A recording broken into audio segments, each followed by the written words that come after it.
నమస్తే welcome to Sakshi sports నేను మీ కృష్ణ బాల 2026 T20 ప్రపంచ కప్లో టీమిండియా సగర్వంగా మువ్వన్నెల జెండాను ఎగరవేసింది. ఫైనల్లో న్యూజిలాండ్పై 96 పరుగుల భారీ తేడాతో గెలిచి భారత్ విశ్వ విజేతగా నిలిచింది. ఈ టోర్నీలో భారత్ తరఫున సూపర్ స్టార్ సంజు శాంసన్ వరుసగా 3 మ్యాచ్ల్లో 80కి పైగా పరుగులు సాధించి ఫైనల్లో కేవలం 46 బంతుల్లో 89 పరుగులు చేసిన సంజును ప్లేయర్ ఆఫ్ ది టోర్నమెంట్ వరించింది. ఇప్పుడు ఎవరి నోట విన్నా శాంసన్ పేరే.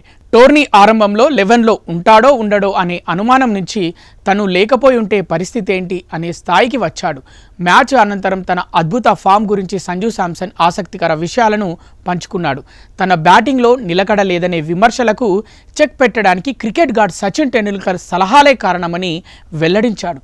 టోర్నీకి ముందు నేను మానసికంగా కొంత ఒత్తిడిలో ఉన్నాను. ఆ సమయంలో సచిన్ సార్కు ఫోన్ చేశాను. ఆయన నా బ్యాటింగ్ పొజిషన్, మెంటల్ అప్రోచ్ గురించి కొన్ని విలువైన సూచనలు చేశారు. బంతిని చూసి సహజ సిద్ధంగా ఆడమని ఆయన చెప్పిన మాటలు నాలో ఆత్మవిశ్వాసాన్ని నింపాయి అని సంజు చెప్పాడు. గతంలో మెరుపు ఇన్నింగ్స్లు ఆడిన వెంటనే అవుట్ అయ్యే సంజు ఈ టోర్నీలో మాత్రం బాధ్యతాయుతమైన ఆట తీరును ప్రదర్శించాడు. ఫైనల్లో న్యూజిలాండ్ బౌలర్లను 4లు 6లతో విరుచుకుపడుతూనే ఇన్నింగ్స్ను చక్కగా నిర్మించాడు. ఫలితంగా భారత్ భారీ స్కోరు సాధించి కివీస్ను కట్టడి చేయగలిగింది. సచిన్ మార్గదర్శకత్వం, సంజు ప్రతిభ తోడవడంతో టీమిండియా మరో ఐసీసీ ట్రోఫీని తన ఖాతాలో వేసుకుంది. సాక్షి టీవీ ప్రసారాలను నిలిపివేయటం చట్టరీత్యా నేరం. సాక్షి టీవీ ప్రసారాల కోసం మీ స్థానిక కేబుల్ ఆపరేటర్ను వెంటనే సంప్రదించండి. DTH లో, ఇంటర్నెట్లో కూడా సాక్షి టీవీ ప్రసారాలను వీక్షించవచ్చు.